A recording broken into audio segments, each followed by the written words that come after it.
महाराष्ट्र में बीजेपी और शिवसेना की सरकार के बीच एक बार फिर से तलवारें खिंच गई हैं और इस बार मुद्दा बना कि मंदिरालय खुले हैं तो मंदिरों पर अभी तक ताला क्यों है। महाराष्ट्र के राज्यपाल ने आज चिट्ठी लिखी महाराष्ट्र के मुख्यमंत्री उद्धव ठाकरे को और उनसे सवाल पूछा कि आप तो हिंदुत्व के पुरोधा थे, आप अचानक इतने सेकुलर कैसे हो गए कि मंदिरों पर ताला लगा। जवाब में उद्धव ठाकरे ने कहा कि मुझे हिंदुत्व का सर्टिफिकेट आपसे लेने की जरूरत नहीं है, लेकिन बीजेपी सड़कों पर उतर आई। महाराष्ट्र के अलग अलग शहरों में आज बीजेपी ने प्रदर्शन किया और मंदिर खोलने की मांग की। सिद्धिविनायक मंदिर के बाहर बीजेपी के कार्यकर्ता सड़कों पर उतरे, वहीं पुलिस के सामने उन्होंने धरना दिया, वहीं आरती की और मंदिर खोलने की मांग की। जोगेश्वरी में भी मंदिर के सामने आप देख सकते हैं, पुणे में जोगेश्वरी मंदिर के सामने भी प्रदर्शन हुआ और शिरडी में भी बीजेपी ने अनशन करके उद्धव सरकार से मंदिर खोलने की मांग की है। देश के 25% कोरोना केस इस समय महाराष्ट्र में है। सरकार कह रही है कि अभी हालात पर विचार कर रहे हैं, उसके बाद ही कोई फैसला लिया जाएगा, लेकिन बीजेपी ने एक नया सियासी मोर्चा महाराष्ट्र की अगाड़ी सरकार के लिए खोल दिया।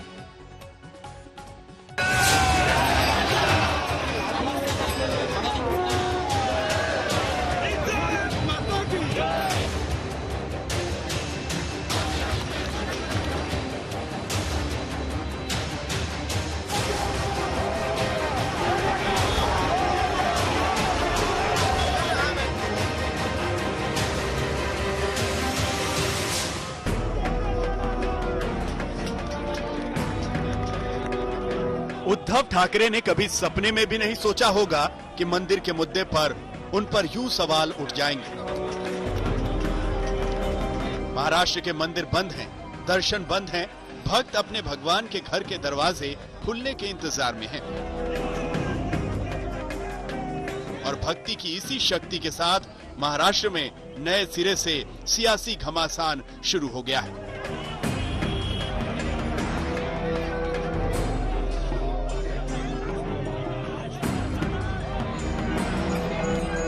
शिरडी से लेकर मुंबई के सिद्धिविनायक मंदिर तक बीजेपी ने पूरे महाराष्ट्र में मंदिरों के सामने डेरा जमा लिया और भजन कीर्तन के साथ उद्धव सरकार पर सवाल दागने शुरू कर दिए कि जब सब कुछ खुल गया है तो मंदिरों पर ताला क्यों। महाराष्ट्र की सियासत में मचे इस ताजा घमासान को हवा मिली राज्यपाल भगत सिंह कोश्यारी की चिट्ठी से, जो उन्होंने मंदिर खोले जाने को लेकर सीएम उद्धव को लिखी। ये विडंबना है कि एक तरफ सरकार ने बार रेस्टोरेंट खोले, दूसरी तरफ देवी देवताओं के स्थल को नहीं खोला गया। आप हिंदुत्व के मजबूत पक्षधर रहे हैं। आपने भगवान राम के प्रति भक्ति व्यक्त की। आपने आषाढ़ी एकादशी पर विट्ठल रुक्मणी मंदिर का दौरा किया। क्या आपने अचानक खुद को धर्मनिरपेक्ष बना लिया है, जिस शब्द से आपको नफरत है? खत खुलकर बता रहा है कि राज्यपाल मंदिर के नाम पर कौन सा निशाना साध रहे हैं। बहरहाल चोट हिंदुत्व पर की गई तो उद्धव का तिलमिलाना स्वाभाविक था। जवाबी चिट्ठी में उन्होंने लिखा, मुझे अपना हिंदुत्व साबित करने के लिए आपके सर्टिफिकेट की जरूरत नहीं। मुंबई को पीओके बताने वाली का स्वागत करने वाले हिंदुत्व के मेरे पैमाने पर खरे नहीं उतरते। सिर्फ धार्मिक संस्थानों को खोल देना हिंदुत्व नहीं है। महाराष्ट्र में बियर बार, वाइन शॉप सब कुछ खुल जाता है, पर लोगों को महज 1 रुपए की अब तक सहायता मदद न देने वाली ये महाराष्ट्र की सरकार मंदिर खोलने पर अड़िग है। क्या माननीय मुख्यमंत्री जी का यही हिंदुत्व है?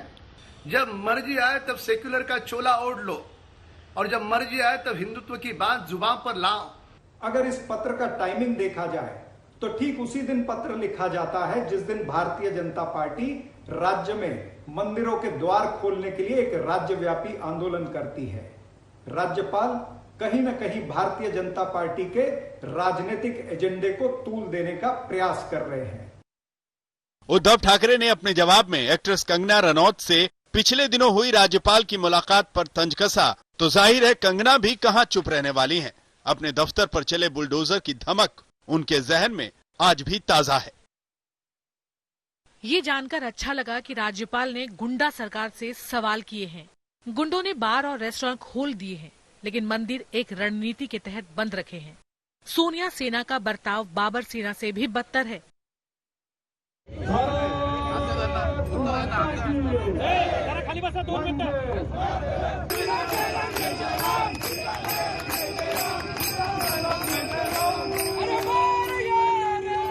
नाम मंदिर का है और काम सियासत का। हर राज्य में विपक्ष को ऐसे मुद्दों की तलाश होती है, लेकिन महाराष्ट्र में सत्ताधारी पार्टी को ज्यादा एतराज राज्यपाल की चिट्ठी पर है। कोश्यारी के पास गोवा का भी प्रभार है। कहा जा रहा है कि उन्होंने गोवा में ऐसी चिट्ठी नहीं लिखी तो महाराष्ट्र में क्यों? महाराष्ट्र में धार्मिक स्थल खोलने को लेकर महाराष्ट्र के राज्यपाल भगत सिंह कोश्यारी ने मुख्यमंत्री उद्धव ठाकरे को जो चिट्ठी लिखी और उसमें उन्हें हिंदुत्व की जो याद दिलाई, उसको लेकर कई सवाल उठ रहे हैं कि क्या महाराष्ट्र के राज्यपाल इस तरीके का खत लिख सकते हैं या नहीं। लेकिन दूसरी तरफ सवाल इस बात पर भी उठ रहे हैं क्योंकि कोश्यारी जी ये गोवा के भी राज्यपाल है और कहा जा रहा है कि गोवा में भी अब तक धार्मिक स्थल नहीं खोले गए हैं। इस घमासान के बीच महाराष्ट्र के लोग मंदिरों के बाहर से ही हाथ जोड़कर प्रार्थना कर रहे हैं और ये मन्नत भी मांग रहे हैं कि प्रभु कोरोना के साथ साथ सियासी चक्करघिन्नी से भी बचाओ। पुणे से पंकज खेलकर, मुंबई से विद्या और कमलेश सुतार के साथ आज तक ब्यूरो।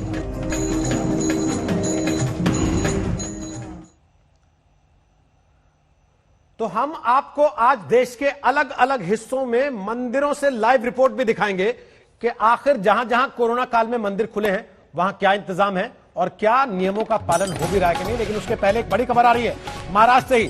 शरद पवार ने पीएम मोदी को चिट्ठी लिख दी है। मंदिर खोलने के विवाद को लेकर शरद पवार की तरफ से पीएम मोदी को यह चिट्ठी लिख दी गई है। आज पूरे दिन इस बात को लेकर हंगामा रहा। राज्यपाल भगत सिंह कोश्यारी ने महाराष्ट्र के मुख्यमंत्री उद्धव ठाकरे को चिट्ठी लिखी थी जिसमें उन्होंने सेक्युलरिज्म पर चुटकी ली थी। अब शरद पवार ने पीएम मोदी को चिट्ठी लिख दी है और इसी मंदिर विवाद को लेकर यह चिट्ठी शरद पवार की तरफ से प्रधानमंत्री मोदी को लिखी गई है। हमारे साथ इस वक्त साहिल जोशी आ गए मुंबई से, इसी पर और जानकारी लेकर। क्या कहा है शरद पवार ने साहिल चिट्ठी में?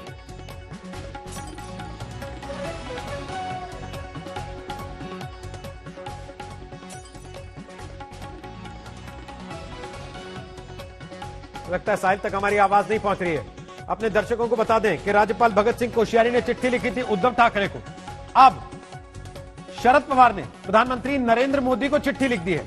इस चिट्ठी का मजमून क्या है, क्या कुछ कहा गया इस चिट्ठी में? क्या केंद्र सरकार से मंदिर खोलने को लेकर सवाल पूछा है शरद पवार ने, या राज्यपाल भगत सिंह कोश्यारी की बातों को लेकर नाराजगी जाहिर की है शरद पवार ने इस चिट्ठी में?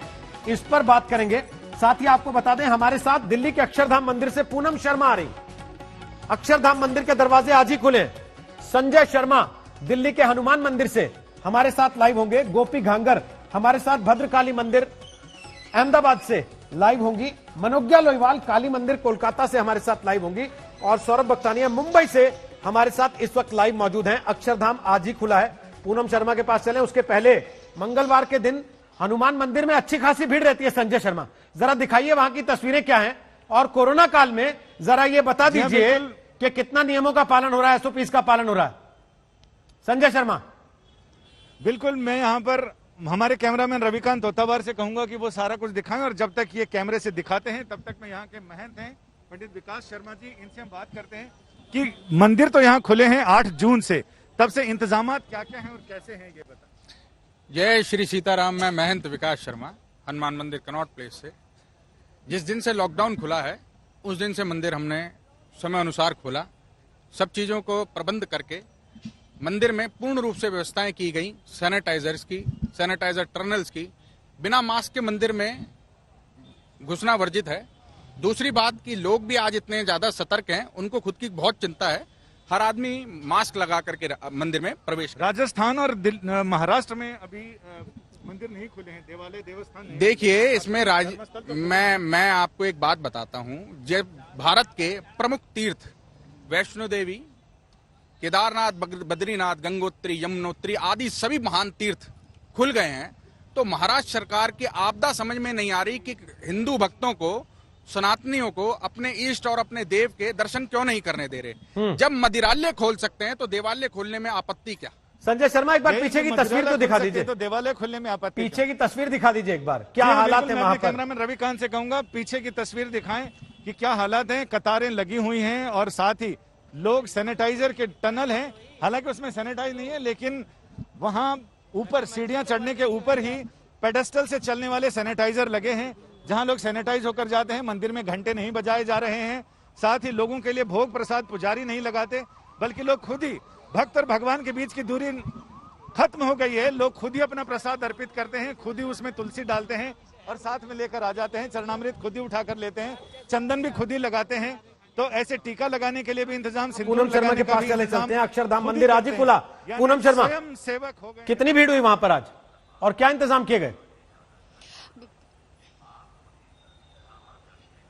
देखिए, ये मंदिर के देर से खुलने की वजह यही थी कि जो अक्षरधाम मंदिर ट्रस्ट है उसने ये डिसीजन लिया था कि किसी भी हाल में कोरोना काल में जब मंदिर खुलेगा तो मंदिर की व्यवस्थाएं चुस्त दुरुस्त होनी चाहिए। और इसीलिए आज शाम को 5:30 बजे से जब लोगों की यह कतार लगनी शुरू हो गई तो 1-1.5 घंटे तक लगातार लोग अंदर जा रहे थे और अभी 8 बजे तक जो है वो अंदर लोग जा सकते हैं। यानी अभी एंट्री बैन कर दी गई है, इसलिए आप देख सकते हैं कि दरवाजे बंद हैं। लेकिन दूसरी तरफ से जो आने वाले दरवाजे हैं मंदिर से वापस, वो लोगों के खोले गए हैं और उसका कारण वही है कि 8 बजे के बाद मंदिर को बंद कर दिया जाएगा। ये 200 दिन के बाद मंदिर आज खुला है और इसीलिए मास्क आपको पहनकर हर हाल में आना होगा, सैनिटाइजर का यहाँ इस्तेमाल करना होगा, थर्मल स्क्रीनिंग यहाँ पर हो रही है और कुछ चीजें अभी मंदिर में अंदर बंद रखी गई हैं, जिसमें यहाँ की खास प्रदर्शनी जो विश्व प्रसिद्ध है उसको बंद रखा गया है। जो बंद कैफेटेरिया है उसको अभी नहीं खोला गया है, सिर्फ ओपन कैफेटेरिया लोगों के लिए होगा। और इसके अलावा साथ ही यहाँ पर मंदिर प्रशासन की तरफ से ये साफ कर दिया गया है कि अगर आप मास्क पहनकर नहीं आ रहे हैं तो आपको यहाँ से मास्क लेना पड़ेगा, उसके बाद ही अंदर जा सकते हैं। बिना मास्क के एंट्री नहीं होगी अक्षरधाम में। अगर आप बिना मास्क के पहुंचे भी हैं तो मास्क वहां से दिया जाएगा। ये इंतजाम अक्षरधाम मंदिर में जो आज से खुला है, पूनम शर्मा बता रही हैं। लेकिन मंदिर के विवाद पर शरद पवार ने पीएम मोदी को चिट्ठी लिख दी। सौरभ बख्तानिया मुंबई से आ गए हैं, जहां मंदिर खुले इसी बात को लेकर झगड़ा शुरू हुआ। सौरभ, क्या लिखा चिट्ठी में? जी देखिए, एनसीपी चीफ शरद पवार ने प्राइम मिनिस्टर नरेंद्र मोदी को चिट्ठी लिखी है। इसमें उन्होंने कहा है वो काफी नाराज है जिस तरीके से आज जो गवर्नर ने लेटर लिखा है महाराष्ट्र चीफ मिनिस्टर उद्धव ठाकरे को। अब उनका कहना है कि जिस तरीके से महाराष्ट्र में जो मंदिर बंद है, जो रिलीजियस प्लेसेस है, धार्मिक स्थल जो बंद है, उसके लिए आप चिट्ठी लिखे वो तो सही है। आप एक पोजीशन पे है तो आप वो चिट्ठी लिखेंगे, आप लेटर लिखेंगे, वो सही है। लेकिन जिस तरीके से आपने जो भाषा का इस्तेमाल किया है वो काफी ज्यादा गलत है। आप एक कॉन्स्टिट्यूशनल पोजीशन पर है, आप एक बहुत बड़े ओहदे पर है, तो इस तरीके का भाषा का प्रयोग करना बिल्कुल सही नहीं है और इस पर वो कार्रवाई की मांग कर रहे हैं कि कुछ उचित कार्रवाई हो। दूसरी उन्होंने बात की है कि जिस तरीके से जो वर्ड्स इस्तेमाल किए हैं, आपको पता होगा हिंदुत्व, सेक्युलरिज्म का जो वर्ड इस्तेमाल किया था आज लेटर में, तो उनका ये कहना है कि ये बिल्कुल भी सही नहीं है और ऐसा लग रहा है कि गवर्नर किसी पॉलिटिकल पार्टी के लीडर बनकर ये लेटर लिख रहे हैं। तो ये बात इन्होंने आज जो शरद पवार है उन्होंने प्राइम मिनिस्टर नरेंद्र मोदी को लिखी है और देखते हैं कि किस तरीके से रोहित आगे ये जो मंदिर की सियासत है जिसमें महाराष्ट्र गवर्नमेंट और बीजेपी आमने सामने खड़ी है, कौन सा मोड़ लेती है। वापस आते हैं आपके पास। सौरभ बख्तानिया बता रहे हैं कि शरद पवार ने नाराजगी जाहिर की है। राज्यपाल ने जो चिट्ठी लिखी उसकी भाषा को लेकर शरद पवार काफी नाराज हैं। हमारे साथ प्रेम शुक्ला आ गए हैं, वो बीजेपी के नेता हैं, और हमारे साथ रवि श्रीवास्तव आ गए हैं, वो राजनीतिक विश्लेषक हैं, और हमारे साथ किशोर तिवारी आ जाएंगे, वो शिवसेना के नेता हैं। तीनों से बात करेंगे, लेकिन उसके पहले जरा देश के और मंदिरों का हाल भी दिखा दें। कोरोना काल में अगर आपके यहां मंदिर नहीं खुला, आप नहीं जा पा रहे हैं कोरोना की वजह से कम आज तक, पर आप लाइव बैठ के दर्शन यहीं से कर सकते हैं। काली मंदिर कोलकाता चलते हैं, मनोज्ञा हमारे साथ वहां पर है। मनोज्ञा, क्या इंतजाम वहां खास तौर पर कोरोना काल में दर्शनों के लिए किए गए? विवादों का राज्य बना हुआ है कोलकाता और पश्चिम बंगाल में, तो राजनीति मान लीजिए इस कदर बढ़ती चली जा रही है। मैं इस समय हूँ कोलकाता के काली मंदिर में, जहां कई दिनों से मंदिर तो खुला है लेकिन नियमावली पूरी है। संजीव, क्या क्या प्रिपरेशन है और अभी क्या क्या ध्यान में रखा जा रहा है? देखिए, हम लोग का यहाँ पे तो बहुत पिलग्रिम्स आते हैं तो हम लोग गेट नंबर 2 से एंट्री करते हैं। 10 ठो टनल है, सैनिटाइजिंग टनल है, जिसका अंदर से जाना पड़ता है, इसीलिए सब फ्रेश हो जाता है। उसके बाद 2-2 आदमी करके हम लोग डिस्टेंस से 10 फुट डिस्टेंस से देवी को दर्शन करता, और दर्शन के बाद 4 नंबर गेट से एग्जिट हो जाता। लेकिन ये तो एग्जिट एंट्री तब काम आएगी जब भीड़ बढ़ेगी दुर्गा पूजा में, कैसे हैंडल करें? डिसिप्लिन ऐसा ही रहेगा। हमारा जो लोकल पीएस है वो हम लोगों को बहुत तरह हेल्प कर रहा है, वो लोग कंट्रोल कर रहा है, ऐसा ही चलेगा, नियम ऐसा ही बलवत्त रहेगा। देखिए, नियम और नियमावली की जिस तरह से काम भी किया जा रहा है, तो वहीं धज्जियां भी उड़ी है। पश्चिम बंगाल एक ऐसा राज्य है जहां पर कुछ भी हो, राजनीति कायम है। रिजू दत्ता, आप लगातार मंदिर आते हैं, कई बार कई वर्षों से आ रहे हैं, क्या बदला है? और जिस तरह से महाराष्ट्र में राजनीति हो रही है, मंदिर खुले वापस आएंगे मनोज्ञा आपके पास। राजनीति तो हर जगह हो रही है, और उसी राजनीति का ये नतीजा है कि शरद पवार ने चिट्ठी लिख दी राज्यपाल की, एक तरीके से शिकायत करते हुए प्रधानमंत्री नरेंद्र मोदी को, और चिट्ठी लेकर आ गए कमलेश सुतार हमारे साथ। कमलेश, बताइए तो क्या लिखा है? मराठी में हो तो अनुवाद करके बताइएगा, और हिंदी में हो तो पढ़ दीजिएगा। जी, एक इंग्लिश में खत लिखा है ये शरद पवार ने प्रधानमंत्री नरेंद्र मोदी को, और ये शायद पहली बार नहीं हुआ कि राज्यपाल की शिकायत शरद पवार ने की, लेकिन जिस तरह का शब्दों का प्रयोग शरद पवार ने किया है पूरे पत्र में, और पूरी तरह से नाराजगी जताई है पूरे एपिसोड के बारे में। सबसे पहले उन्होंने कहा कि ये शॉकिंग है मेरे लिए कि इस तरह का खत सामने आना, और खुद प्रधानमंत्री हमेशा जिस शब्द का प्रयोग करते हैं 2 गज की दूरी, उसका जिक्र करते हुए उन्होंने कहा है कि इसी को फॉलो करते हुए राज्य में फिलहाल इस डिसीजन को स्टैगर किया गया है, मंदिर को न खोलने का, किस तरह से महाराष्ट्र में केस है। उसके आगे चलते हुए शरद पवार ने कुछ कोट्स दिए हुए राज्यपाल के, जो खत में से उन्होंने उठाकर कोट्स यहां पर दिखाया। उन्होंने लेटर में लिखा है कि जिस तरह से इस पत्र को मीडिया में रिलीज किया गया ये ज्यादा सरप्राइजिंग है, और साथ ही साथ जिस तरह की भाषा का पत्र में प्रयोग किया है वो भी शॉकिंग है, और उसके बारे में भी नाराजगी यहां पे उन्होंने जाहिर की है। साथ ही साथ जो स्टेटमेंट्स है हिंदुत्व के बारे में जो राज्यपाल ने बताया था उसको कोट किया है।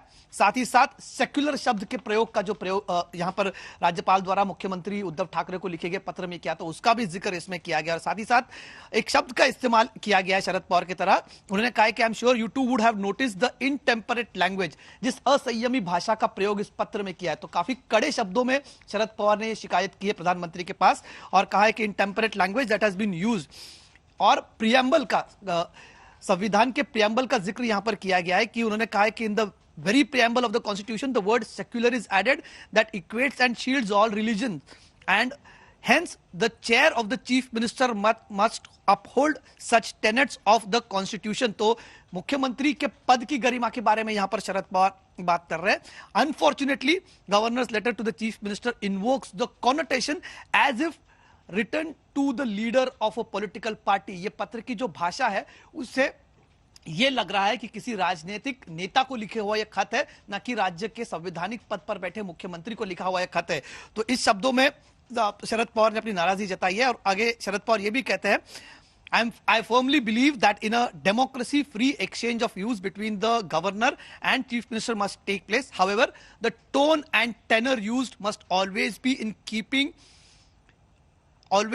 keeping with the stature of the constitutional post occupied by individuals। तो पद की गरिमा का सवाल यहां पर शरद पवार ने उठाया कि हालांकि उन्होंने शुरुआत में यह भी कहा है कि राज्यपाल की अपनी अलग राय हो सकती है, लेकिन जिस तरह की भाषा का प्रयोग किया जाना चाहिए, तो भाषा के बारे में सीधे सीधे नाराजगी जताई है। संवैधानिक पद पर बैठे हुए मुख्यमंत्री के लिए इस चिट्ठी के मायने क्या है? अभी प्रेम शुक्ला से, रवि श्रीवास्तव से हम बात करेंगे तो पूछेंगे कि ये नाराजगी जो शरद पवार जता रहे हैं, ये राज्यपाल ने जो चिट्ठी लिखी उसके बदले में चिट्ठी है, या वाकई जेन्युइनली नाराजगी का इजहार शरद पवार ने किया है?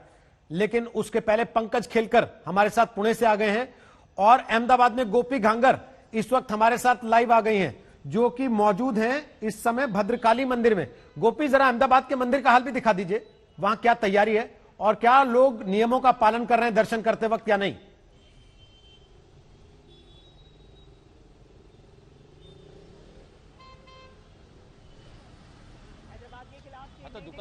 गोपी, आपकी आवाज नहीं आ रही है, तस्वीरें तो हम देख पा रहे हैं जो आप दिखा रही हैं वहां पर, और जी सुन रहे हैं, बोलिए सुन रहे हैं। बिल्कुल रोहित, यहाँ पे ये भद्रकाली का मंदिर है, ये काफी पौराणिक मंदिर है, लेकिन अगर गुजरात की बात की जाए, जिस तरीके से महाराष्ट्र में सियासत होती है, तो वैसे ही गुजरात के अंदर मंदिर पॉलिटिक्स भी चल रही है, क्योंकि नवरात्रि के दिन आने वाले हैं, और नवरात्रि में माँ की जो शक्तिपीठ है पावागढ़, उसे बंद करने का सरकार ने आज फैसला किया है। सरकार की ओर से ये घोषणा की गई है कि पिछले रविवार को करीब 2 लाख लोग वहां पे पहुंचे थे, तो सोशल डिस्टेंस की पूरी तरीके से धज्जियां उड़ी थी।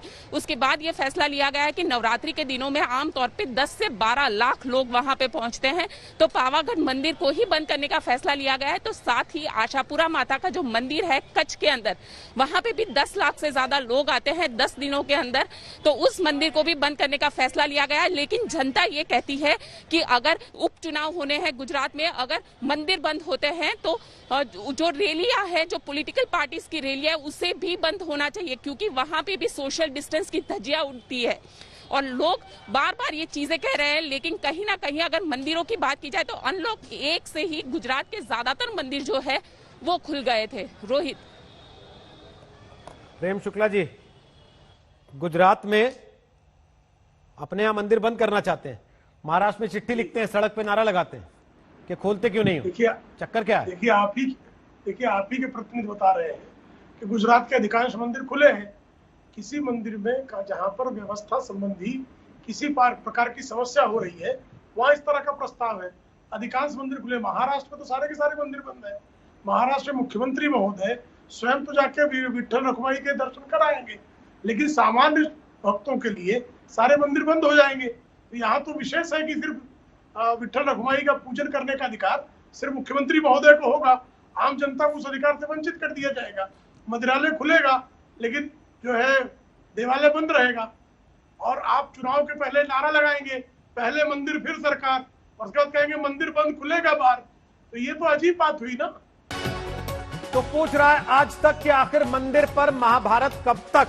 महाराष्ट्र की सरकार ने मंदिर नहीं खोले तो बीजेपी आज सड़कों पर उतर आई। राज्यपाल ने उद्धव ठाकरे को चिट्ठी लिख दी, हिंदुत्व पर सवाल उठाए, सेकुलरिज्म पर सवाल उठाए। राज्यपाल को पलटकर उद्धव ठाकरे ने तो जवाब दिया ही, अब से कुछ देर पहले शरद पवार ने भी प्रधानमंत्री नरेंद्र मोदी को चिट्ठी लिख डाली। हम आपको दिखा रहे हैं देश के अलग अलग हिस्सों में जहां मंदिर खुले हैं वहां के हालात क्या हैं। और हमारे साथ हैं 3 मेहमान राजनीतिक, हमारे साथ हैं किशोर तिवारी शिवसेना के नेता, प्रेम शुक्ला बीजेपी के नेता और रवि श्रीवास्तव राजनीतिक विश्लेषक। जो आप स्क्रीन पर देख पा रहे हैं उसमें थोड़ा सा तस्वीर में बदलाव होगा, वापस आएंगे तो, लेकिन सबसे पहले उनसे बात करें।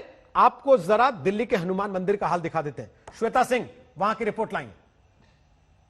मंदिर में भक्तों को दर्शन के लिए इस तरीके से आना पड़ेगा, आखिर किसने सोचा था कभी। लेकिन आज की तारीख में अगर हम हर चेहरे पर एक मास्क देखते हैं, एक कोशिश देखते हैं कि दूरी रहे, मंदिर के एंट्रेंस पे ये देखते हैं कि लिखा हो दूरी बनाए रखें, बी सेफ, यूज मास्क, तो इसका सीधा सा ये मतलब हो जाता है कि एग्जिट प्लान पूरी तरीके से मंदिरों ने तैयार किया और उसके बाद ही भक्तों का प्रवेश यहाँ पर शुरू हुआ। उन जगहों को भी चिन्हित किया गया ताकि सोशल डिस्टेंसिंग के हिसाब से लोग घुसें। इसीलिए आज की तारीख में आक्रोश इतना ज्यादा हो जाता है अगर सिर्फ एक राज्य ऐसा नजर आता है जहां पर मंदिर नहीं खुले हैं, जहां पर भक्त दर्शन नहीं कर सकते हैं। क्योंकि अगर एक प्लान तैयार रहे तो मुमकिन है कि लोग दर्शन के लिए आ पाए। लॉकडाउन के समय तो आप लोग भी नहीं आ पाए होंगे ना? नहीं आ पाए। आज आपको लगता है कि मंदिरों को खुल जाना चाहिए? महाराष्ट्र इकलौता राज्य है जहां पर मंदिर नहीं खुल रहे हैं। हाँ, खुल जाने चाहिए।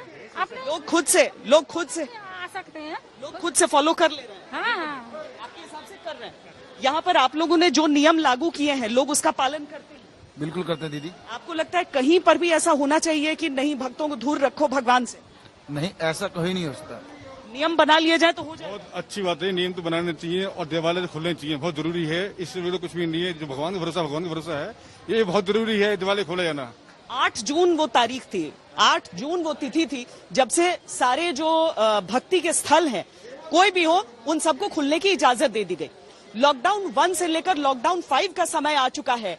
क्या ऐसा नहीं हो सकता कि बाकी जगहों पर मंदिर न खुल जाएं? आप यहाँ पर भी देख लीजिए, प्रसाद के लिए भी यहाँ पर इस तरह के इंतजाम कर दिए गए थे जहाँ पर चिन्हित कर दिया गया जमीन पर, और लोग उनका पालन करते हुए अपने हिसाब से लोग प्रसाद भी लेते हैं और ईश्वर के दर्शन करने के लिए भी पहुंचते हैं। इसीलिए बड़ा सवाल यह है कि अगर एयरपोर्ट्स को खोला जा सकता है सोशल डिस्टेंसिंग के बावजूद, रेलवे स्टेशनों का इस्तेमाल हो सकता है, अगर मॉल्स खुल सकते हैं, अगर जिस चीज पर सवाल उठाया जा रहा है कि शराब की दुकानें खुल सकती हैं, तो क्या भक्ति के घर नहीं खुल सकते? क्या ईश्वर का दर बंद रहे? क्या भक्तों को उससे दूर रखा जाए? यहाँ आप लोग नियम का पालन करते हुए आते हैं? बिल्कुल आते हैं, नियम का पालन करने के लिए आते हैं। आपको लगता है नियम लगा के लोगों को बोला जाए आने के लिए तो लोग आ सकते? बिल्कुल बिल्कुल हो सकता है। महाराष्ट्र में खुलने चाहिए मंदिर? बिल्कुल खुलने चाहिए, सभी खुलने चाहिए। जगह अगर यहाँ दिल्ली के अंदर खुल सके तो महाराष्ट्र भी खुलना चाहिए ना। भीड़ तो इतनी ही होगी। बिल्कुल बिल्कुल भीड़ इतनी ही होगी जहाँ भाई यहाँ भी होगी मैम, इतनी खुल सकते हैं हर जगह बिल्कुल कोरोना के बाद खुलने चाहिए।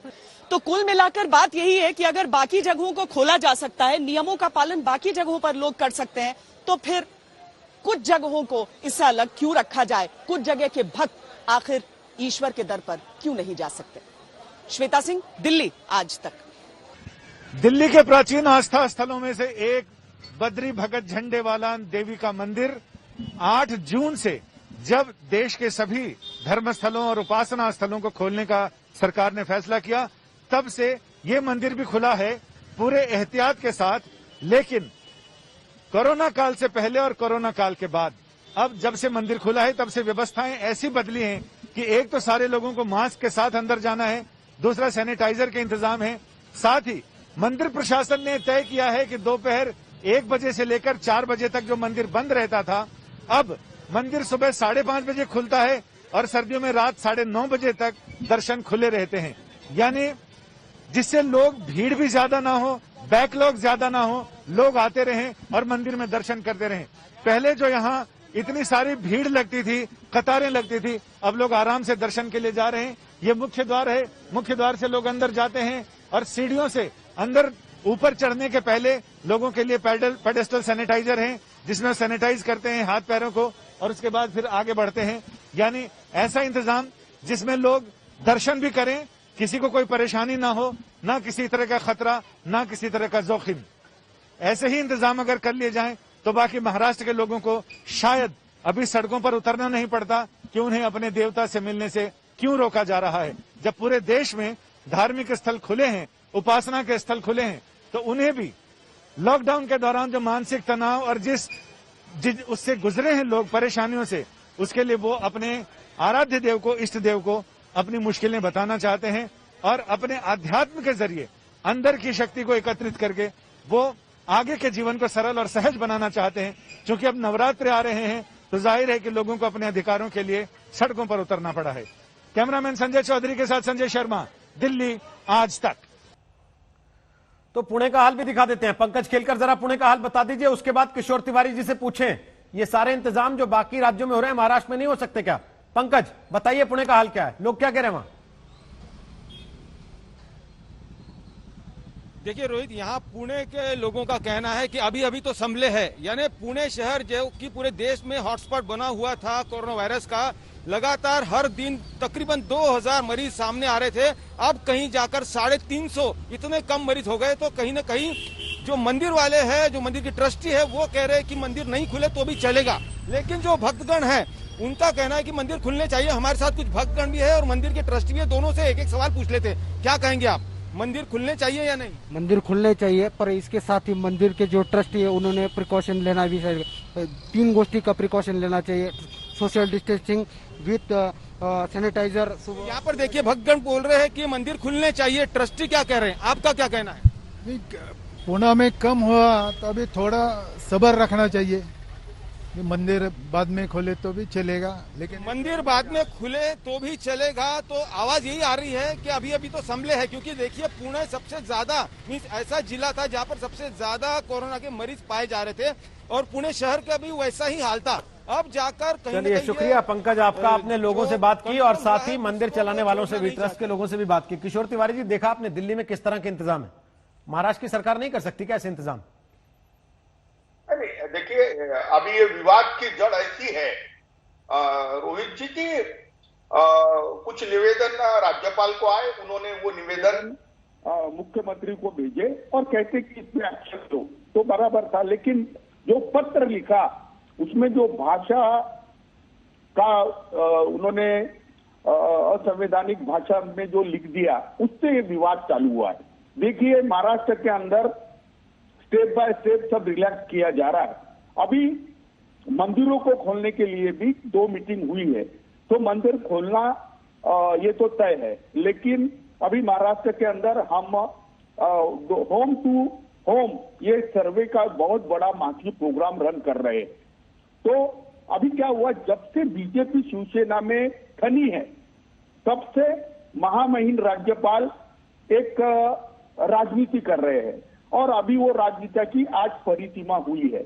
और देखो, अगर राज्यपाल यह एक संवैधानिक पद है, वो किसी राजकीय पक्ष का पदाधिकारी बनकर काम करे तो बराबर लगता नहीं है ना। अब मैं आपकी बात पे शुक्ला जी से जवाब ले लेता हूं भी, लेकिन उसके पहले ये बताइए, आप कह रहे हैं हम होम टू होम जा जाके लोगों से पूछ रहे हैं।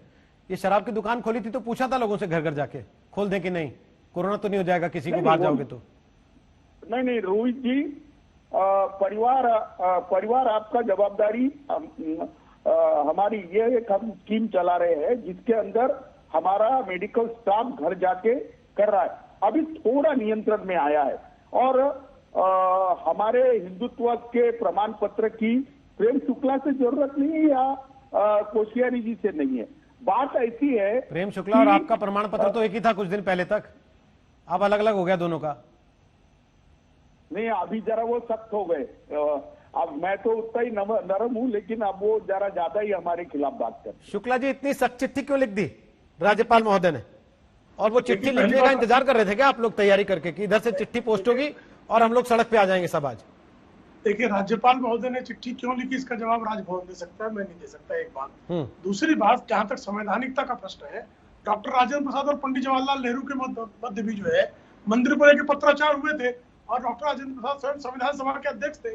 तो क्या डॉक्टर राजेंद्र प्रसाद को संविधान का ज्ञान नहीं था? ऐसा कहना चाहती शिवसेना कि डॉक्टर राजेंद्र प्रसाद जो संविधान सभा के अध्यक्ष थे उनसे अधिक जानकारी उद्धव ठाकरे और शरद पवार को हो गई है, ये कहना चाह रहे हैं शिवसेना और एनसीपी वाले? ये सवाल पैदा होता है।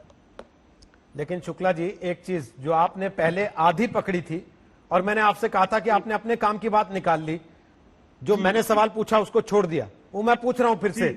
जन्माष्टमी के मौके पर गुजरात में द्वारका मंदिर बंद कर दिया गया, लेकिन आपने देखा कि मंदिर अभी खुले हैं। जगन्नाथ भगवान की रथ यात्रा ये कहकर सरकार ने नहीं निकाली कि कोरोना संक्रमण हो जाएगा। पुरी में उस समय रथ यात्रा निकल रही थी सर। पावागढ़, आशापुरा, दोनों मंदिर माता के लिए जाने जाते हैं, माता के दिन आएंगे नवरात्रि के, तो उनको बंद करने की तैयारी सरकार ने कर ली है। अंबाजी मंदिर भादरवी पूर्णिमा के मौके पर बंद कर दिया गया था। सौराष्ट्र में एक भी मेला नहीं होने दिया गया। जहां आपकी सरकार हो वहां आप सारे नियम कायदे फॉलो करना चाहते हैं, जहां आपकी ना हो वहां आप फोर्स करते हैं कि भाई छोड़ो ना नियम को, क्या चक्कर में पड़ रहे हो नियम के? नहीं रोहित जी, अच्छा प्रश्न है। विशेष परिस्थितियों में मंदिर को बंद करना, अत्यंत भीड़ के अवसर पर बंद करना और जनरली मंदिर बंद कर देना, इन दोनों में अंतर होगा ना। आप जो है बाकी समय तो मंदिर शुरू है, विशेष परिस्थिति अगर कहीं आएंगी जहाँ विशेष पर्व होगा और विशेष भीड़ होगी, अरे विशेष परिस्थिति तो महाराष्ट्र में भाई स्थानीय प्रशासन और मंदिर प्रशासन मिलकर इस तरह का निर्णय ले सकता है। लेकिन यहाँ तो इन जनरल सारे मंदिर बंद कर दिए, ये तो गलत है ना। अगर किसी मॉल में भी अचानक बहुत भीड़ हो जाएगी तो प्रशासन वहां पर निर्णय ले सकता है मॉल भी बंद करने का। यहाँ तो आप जो है मंदिरों पर ताला लगाएंगे और मंदिरालय में ले जो है पैक पर पैक चढ़ाने की छूट दे देंगे। ये तो अजब कारोबार हुआ ना। रवि श्रीवास्तव कुछ जवाब दे रहे हैं, आपको जवाब दे लें, उसके बाद जरा पश्चिम बंगाल की तस्वीर भी दिखानी है। बोलिए रवि जी। थोड़ा आप मुझे एक 30 सेकंड दे दें मेहरबानी करके रोहित जी। बोलिए। बड़ी बहुत बहुत धन्यवाद आपका।